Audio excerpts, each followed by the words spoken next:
Esto es Arquitectura en Abierto, un podcast del Colegio Oficial de Arquitectos de Tenerife, La Gomera y El Hierro. La temática de estos 3 podcasts fue vivir la arquitectura desde la experiencia, la humanización de los espacios, las ciudades de la felicidad, los materiales sostenibles desde el habitar. Bueno, buenas tardes. Comenzamos el episodio número 2 del podcast de el Colegio de Arquitectos Arquitectura en Abierto. Continuamos en la Semana de la Arquitectura para que los que nos están escuchando y nos puedan escuchar recientemente, pues seguramente la Semana de la Arquitectura ya habrá pasado.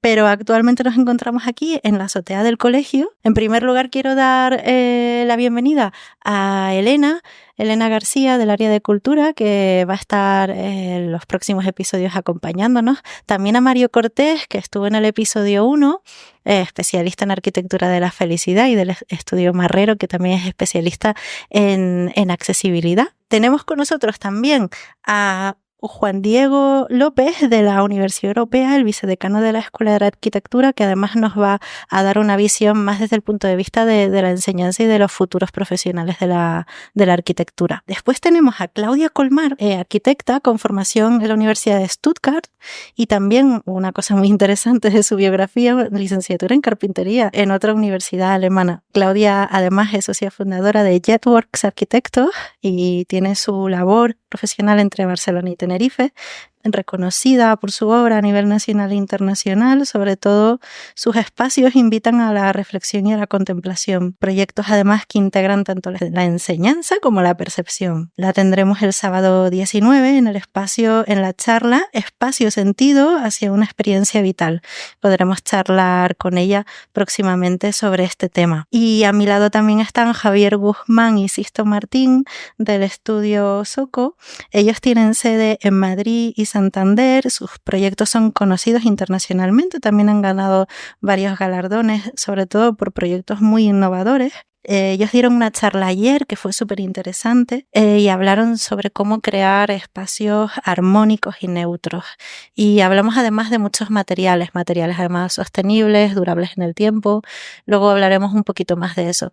Elena, si quieres comentarnos un poco, empezar con algún tema en torno, sobre todo a lo que se habló ayer de los materiales de construcción y de la visión que nos dieron Soco Studio en este caso, cómo crear esos espacios más habitables que encima nos comuniquen calma y una sensación más de bienestar. Hola, buenas tardes a todos. Yo quería agradecer a todos los invitados que hoy nos acompañan en este nuevo podcast del colegio, especialmente a los que han venido de fuera y a muchos que han tenido que madrugar. Vamos a dejarlo ahí.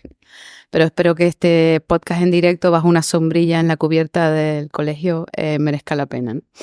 Ayer se hablaron de muchas cosas interesantes bajo el lema este año de la Semana de Arquitectura, Vivir la Arquitectura.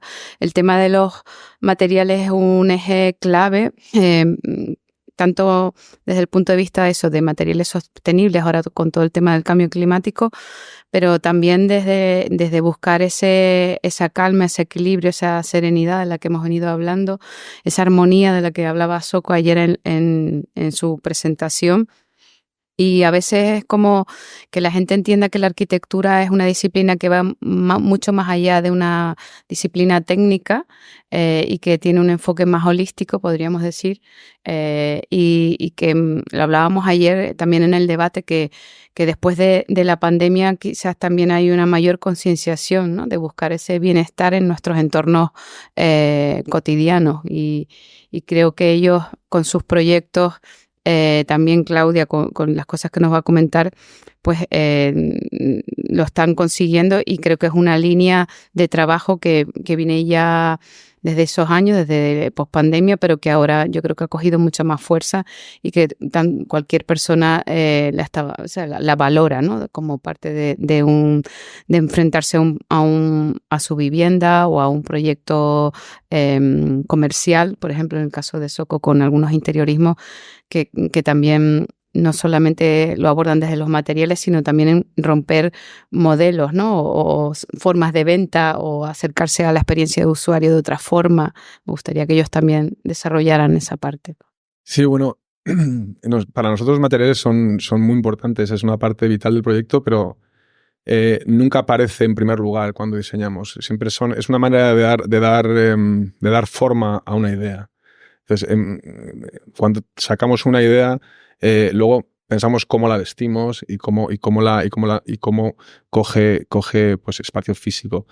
Evidentemente, los materiales es lo que percibe la persona que habita ese espacio, y nuestra forma de verlo es que la información debe ser muy controlada. Al final, en una sociedad tan hiperestimulada con la que vivimos y con ese mediatez constante, creemos que la arquitectura espacial debe favorecer o contrarrestar un poco esa sobreinformación. Quizás por eso nuestra forma de proyectar o de interpretar cómo esos materiales deben habitar es siempre pues, con una mezcla muy controlada, con binomios o trinomios de materiales, con tonos que dialoguen entre sí pero que no produzcan ruido. Y es nuestra manera, creemos, de aportar ese bienestar que creemos que hoy en día es muy necesario en el diseño.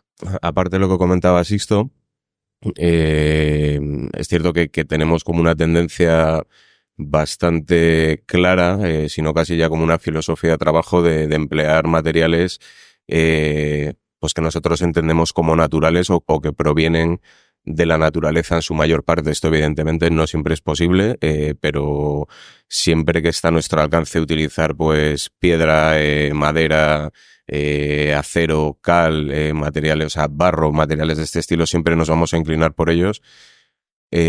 Por dos motivos. El principal es porque desde nuestra posible ignorancia, que antes de iniciar esto y en las charlas comentábamos con otros compañeros, no hemos hecho este ejercicio de investigación tan profundo de evaluar si la huella de carbono que produce un material por viajar o por ser extraído cerca. La verdad es que, y no es una cosa que digamos que esté bien o mal, es que no hemos dedicado el tiempo a investigar esto, sino que vamos a una cosa más primaria, más perceptiva de, por ejemplo, si estamos en Cantabria y utilizamos piedra, utilizamos caliza, que es la piedra que tenemos ahí.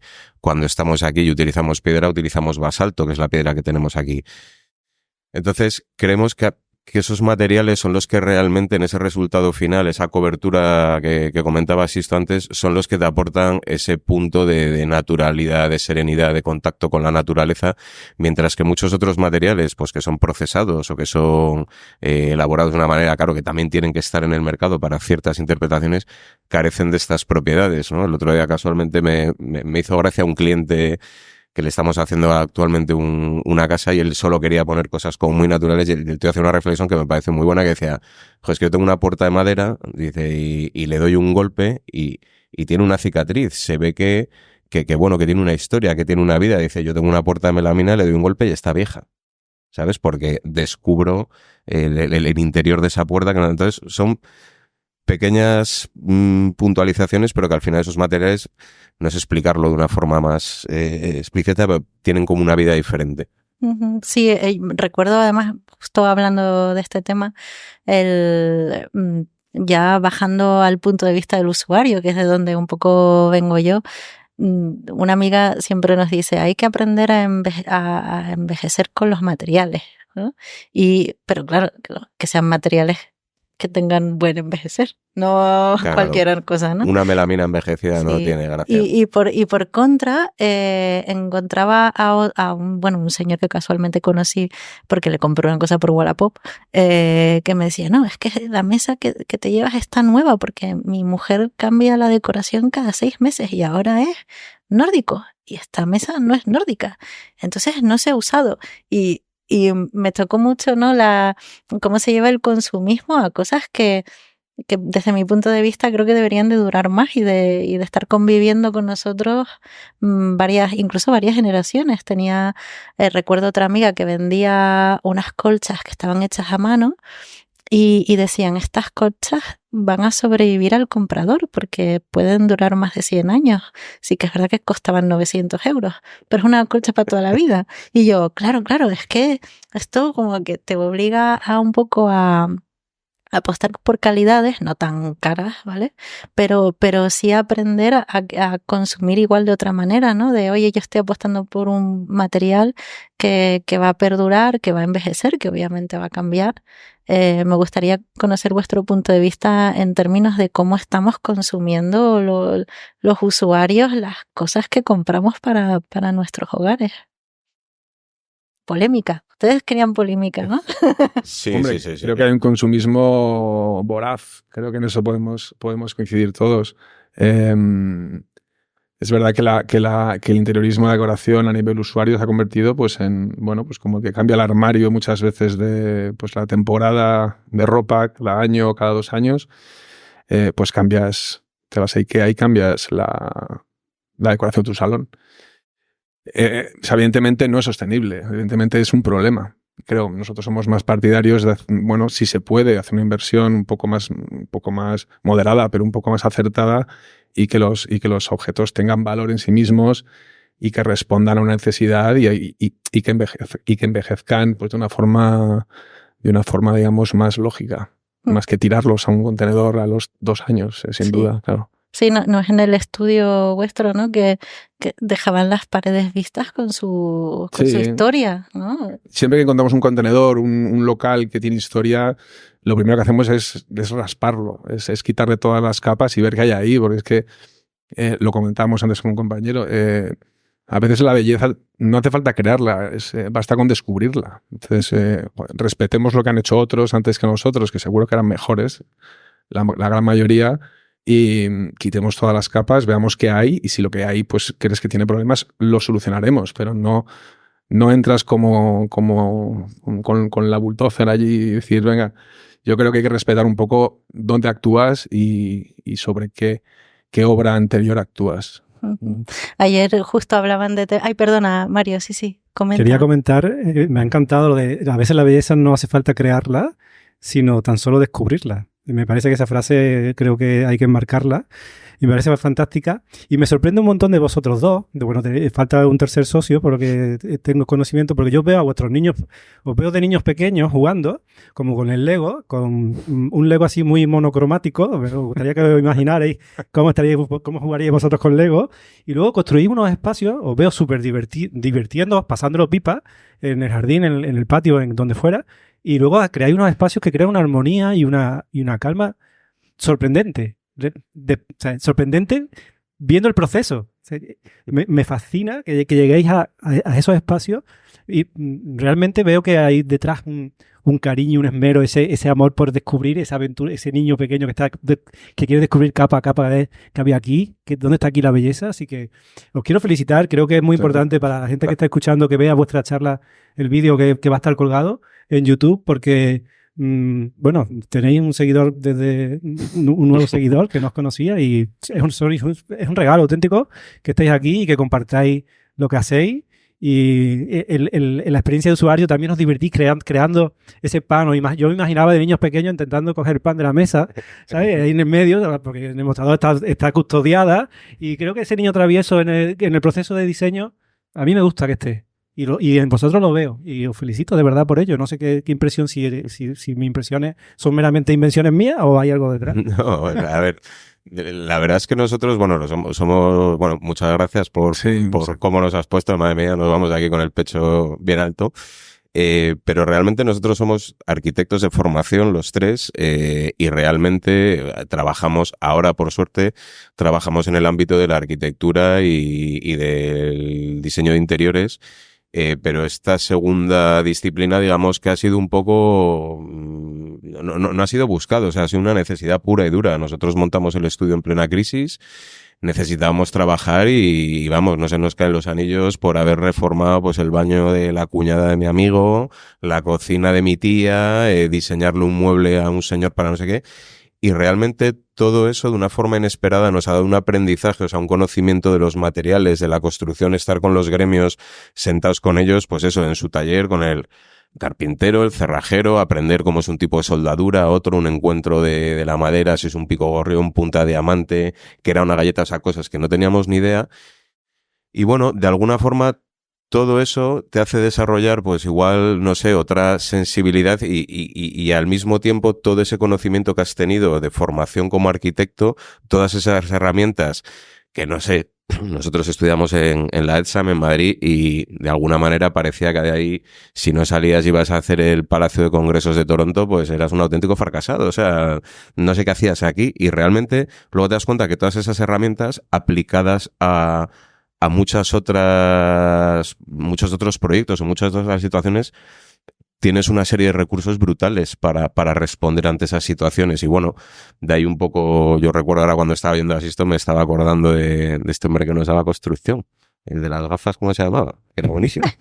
De que estaba reformando el Palacio de Venecia, de no sé qué, Salvador Pérez Arroyo. Sí, y hablaba de eso, ¿no? Nos enseñaba eso, decir, es que, macho, tú cuando llegas a un sitio y ves algo, joder, entiende lo que hay ahí, entiende el valor que tiene, quién lo ha hecho. Entonces, bueno, pues todo eso viene, no es un poco que haya salido de nosotros mismos, creo que es una semilla pues que se nos ha plantado dentro y que bueno, pues ha dado un frutillo ahí de alguna manera. Juan Diego. Simplemente por... Sí, comenta. Por referencia a las escuelas, a la formación. Yo voy a poner el contrapunto de Poli malo, ¿vale? En la conversación en contra de la creatividad y tal, lo siento, por puro contraste. Las escuelas de arquitectura, igual que otras pocas escuelas o facultades, tenemos una diferencia respecto a una gran parte del sistema universitario, y es que somos compañeros formando compañeros. Entonces, esa parte de la profesión, del día a día, y la profesión tiene muchas dificultades, no estamos formando gente que se va a dedicar estamos formando a compañeros que van a ser. Los arquitectos nos podemos dedicar a muchas cosas, pero somos arquitectos. ¿Cuál es el problema? Que la creatividad es maravillosa, materiales maravillosos, la investigación sobre unos materiales, pero es que después está la responsabilidad profesional. Y esos materiales que se incorporan se pueden romper, se nos pueden reclamar a nosotros, los gastos, constructores, tal. Entonces, hay una parte que es muy complicada respecto a la investigación, la innovación, la incorporación, porque estamos también teniendo un producto profesional con una responsabilidad asociada que ya conocemos toda la responsabilidad y la jurisprudencia. Entonces, eso genera un problema asociado. Eso no quiere decir que evidentemente tengamos que estar limitados por eso, pero es un condicionante en la formación. Otro condicionante son, y estamos en una profesión regulada, colegiada, y todo muy bien tasado por parte de reales decretos específicos de lo que tiene que ser el plan de arquitectura. Ahora son 2 titulaciones, pero es lo que tenemos. Y cualquier innovación, cualquier cambio, cuesta años de trabajo para la modificación, muchos acuerdos, organismos reguladores, aquí tenemos a CUE, ANECA, o sea, y hay que distinguir muy bien lo que pueden ser modas transitorias, o incluso software, que pueden ser también muy transitorios, a la formación de personas que van a estar toda la vida con esa formación de base, que es precisamente lo que decías, ¿a qué te referías? Que sí, que no podemos estar haciendo todos aeropuertos, ni obras súper maravillosas de súper escala, pero tiene que haber de todo. Y las herramientas sí que tienen que ser comunes, en el tiempo y en la capacidad. Y eso es una parte muy, muy relevante. Pero creo que la parte más relevante de la formación es ese equilibrio entre la innovación, el uso, que tiene mucho que ver con la emoción de seguir enamorado de la profesión y seguir emocionado, enamorado de la profesión, y también entender el problema que puede ser incorporar un material que nadie ha experimentado, que no tiene los sellos de calidad, que no ha pasado por una recepción de obra adecuada, etc. Eso es el gran equilibrio que tenemos que hacer. Que por supuesto nos atrae mucho más esa novedad en el uso de algo, de una tecnología, de un material, de una puesta en obra que nos haya hecho, que es la parte innovadora, pero siempre con ese ojo a lo que puede producir, ¿no? Y eso creo que es una parte importante de la responsabilidad de la formación en las escuelas, de enseñar la realidad profesional. Eso es tan importante que haya profesionales en las aulas.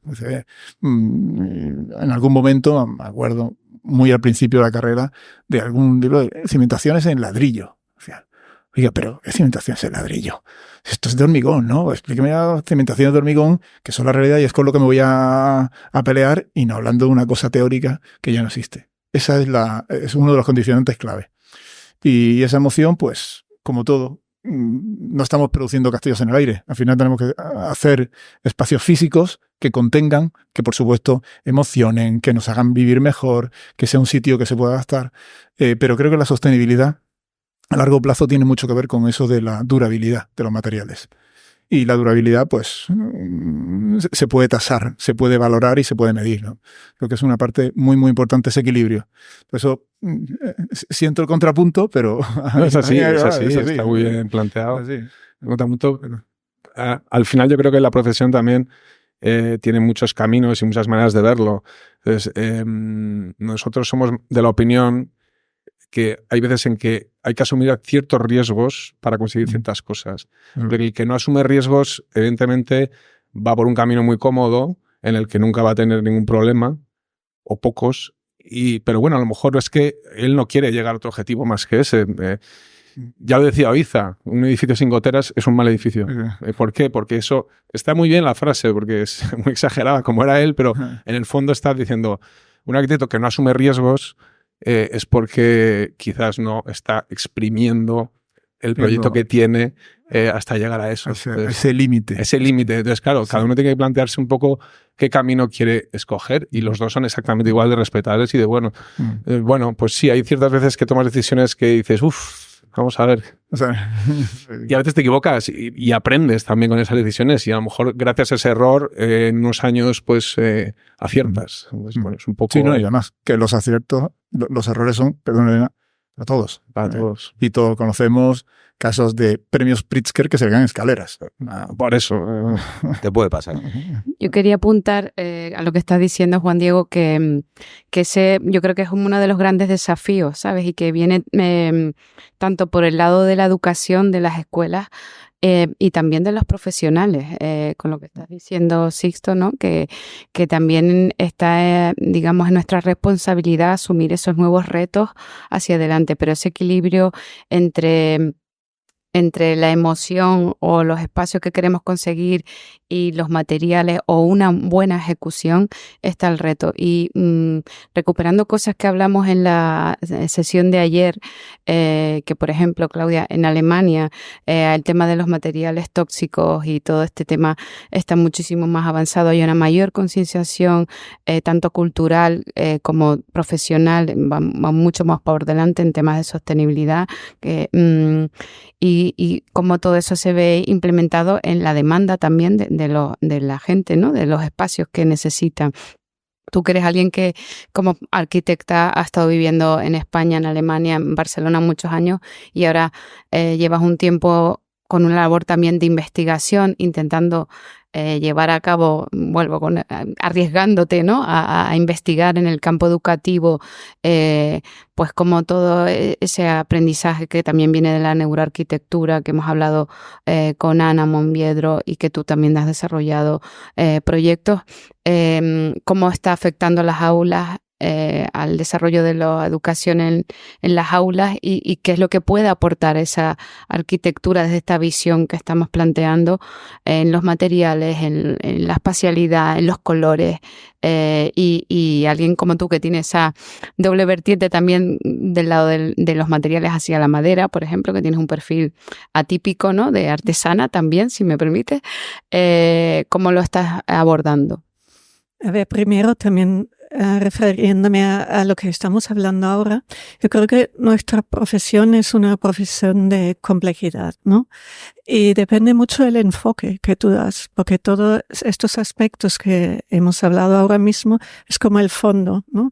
Pero después nosotros, a partir de la creatividad, tenemos que dar un enfoque en lo que estamos haciendo. Y este enfoque puede ser más, bueno, me voy más al terreno de cumplir todo o voy 3 pasos más adelante y cojo este fondo, pero creo algo nuevo con esto. Y es un riesgo que hay que asumir, pero es también una maravilla, ¿no? De asumir esto y de intentar de aportar algo nuevo, abrir un espacio, ¿no? Y con referencia a las aulas, ¿cómo aprende un niño? Un niño aprende justo experimentando. Necesita un marco donde puede experimentar, donde no está limitado desde el primer día. Te sientas en una mesa, tienes un corredor, un espacio de 40 metros y ahí tú haces lo que yo te digo.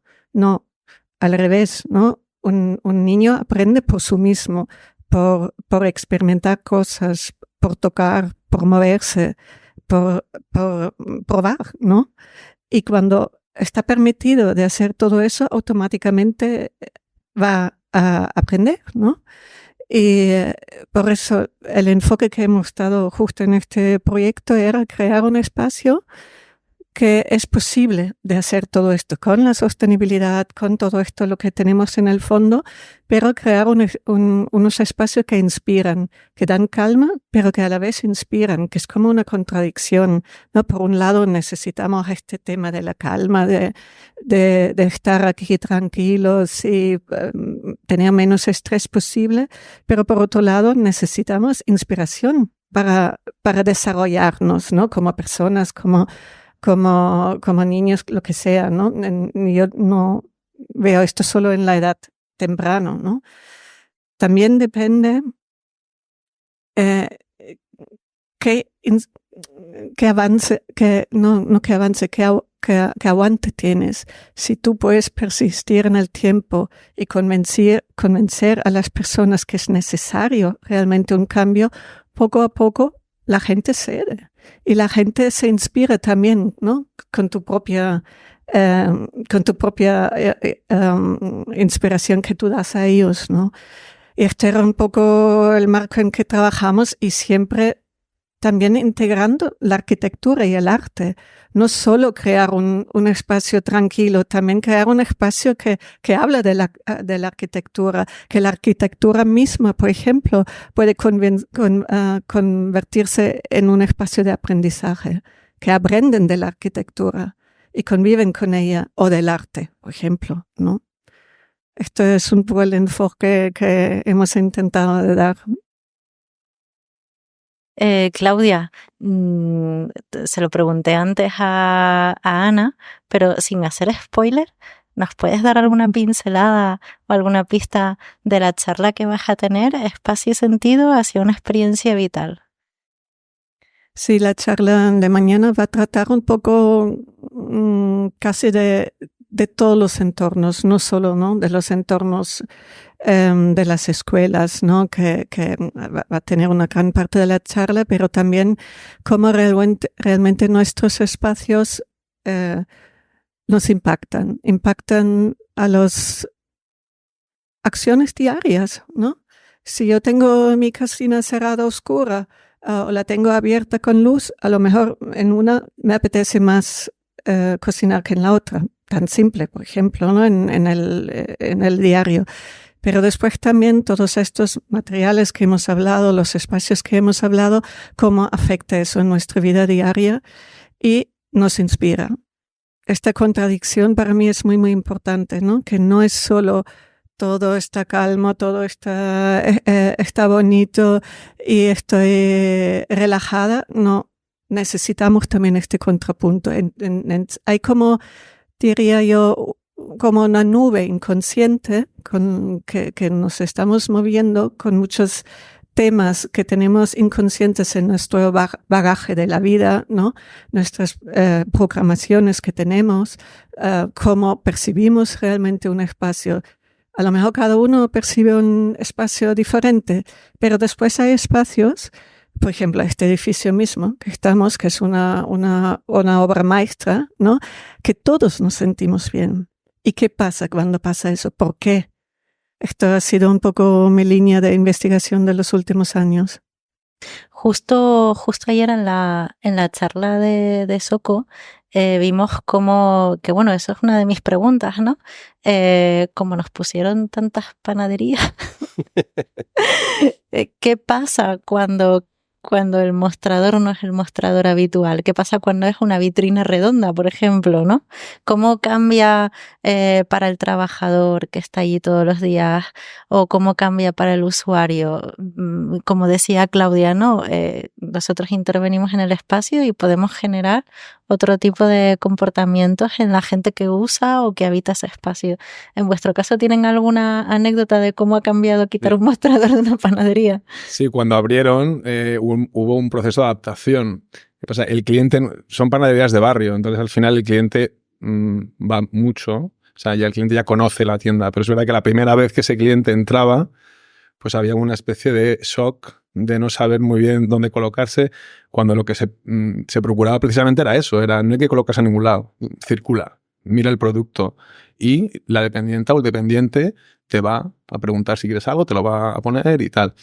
Entonces, el primer contacto era muy divertido porque veías mucha improvisación, pero a los pocos días, cuando ya el cliente se fidelizaba, había una normalidad y era una experiencia de venta muy bonita. Uh-huh. Y que el propio cliente lo recordaba como una experiencia de usuario positiva. Entonces, bueno, eso también hace una labor de marketing, de publicidad, que viene muy bien también al negocio.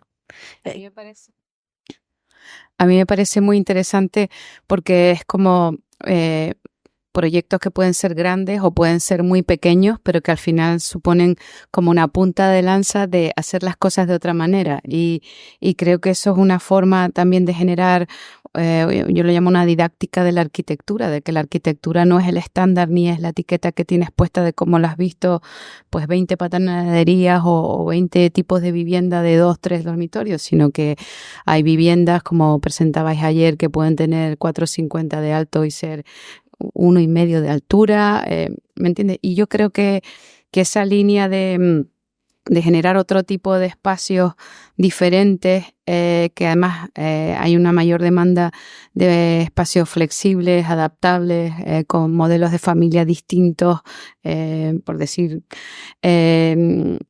la gente empieza a ver otra forma de habitar y que verla materializada en proyectos concretos ayuda a entender que la arquitectura es una herramienta para conseguir ese fin. No sé cómo eso se ve desde las aulas, Juan Diego, si es algo que trabajáis o cómo los alumnos también lo abordan. Sí. Una de las dificultades en general de la carrera es tener un marco, que son los planes de estudio, con unas competencias asociadas, resultados de aprendizaje, y ahí hay un margen de libertad que son los ejercicios, el planteamiento de los ejercicios, el enfoque que quiere dar el profesor o la profesora concretamente a lo que está haciendo. Y ahí es donde cabe ese tipo de reflexiones. O sea, es decir, se puede llegar al mismo resultado de aprendizaje por varios caminos. Y ese camino es donde puede estar la innovación, donde puede estar de verdad un modelo académico que haga que el aprendizaje de la profesión real o la profesión o la parte más innovadora de la profesión pueda estar ahí, puede estar incluida en el aula. Es decir, el aula pasa igual que todo profesor universitario, pues es también investigador. Y la investigación es una investigación reglada y hay otra que no es reglada, que es práctica. Y las dos tienen que convivir. Pues lo mismo pasa con el pragmatismo en la consecución de resultados de aprendizaje y la práctica de esas competencias para llegar a eso. O sea que es algo que es complementario, no está reñido una cosa u otra, no hay que elegir. Podemos dar libre por gato, tan referido por parte de la SOTA, ¿no? Y ese libre por gato lo hacemos los arquitectos de la profesión y hay que hacerlo también en el aula, para que también se acostumbren, ¿no? O sea que creo que es una de las señas de la profesión. Te piden una panadería y estás dando una experiencia completamente nueva, ¿no? Pues, o te piden una casita y lo que estás dando es un nuevo hogar, una nueva forma de concebir la vida. Pues esa es una parte, creo que es de las más bonitas de la profesión.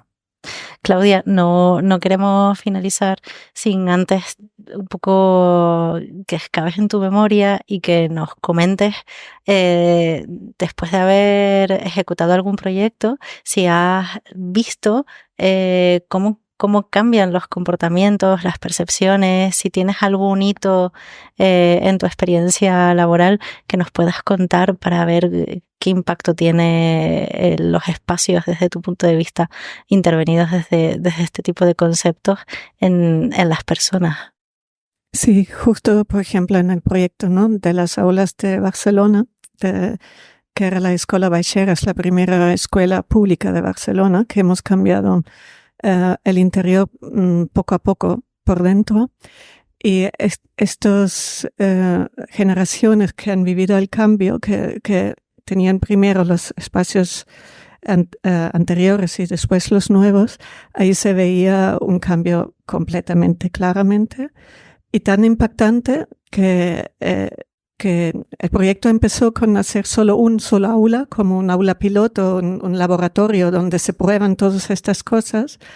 Y después de un año vivirlo, analizarlo, etcétera, con los niños, pero también con la escuela, se decidió de cambiar toda la escuela según este nuevo concepto. ¿Por qué? Porque habían menos conflictos, los niños estaban mucho más animados, más alegría, las notas subían.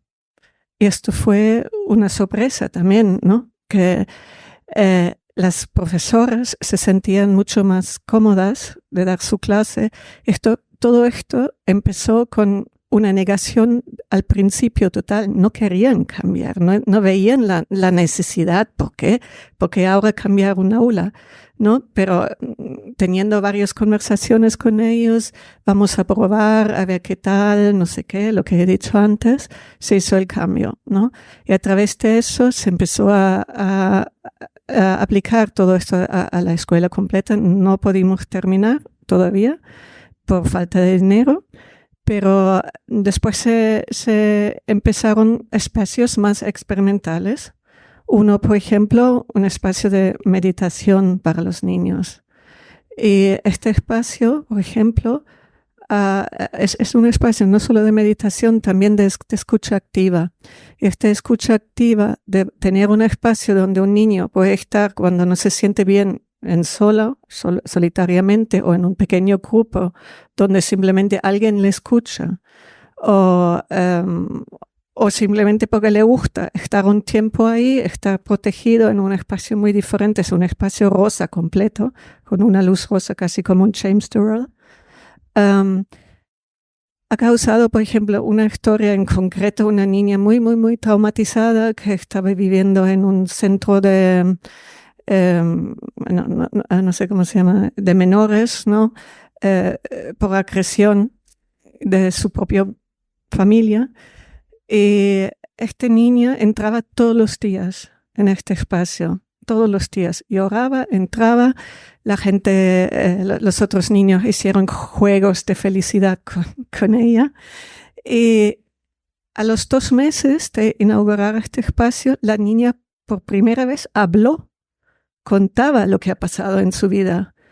Y esto fue algo tan impactante para nosotros de ver que un espacio, de crear un marco donde alguien se siente segura, puede, ¿no?, sacar todo lo que tiene dentro y transformarlo. Se supone que no es solo por el espacio, por supuesto, ¿no?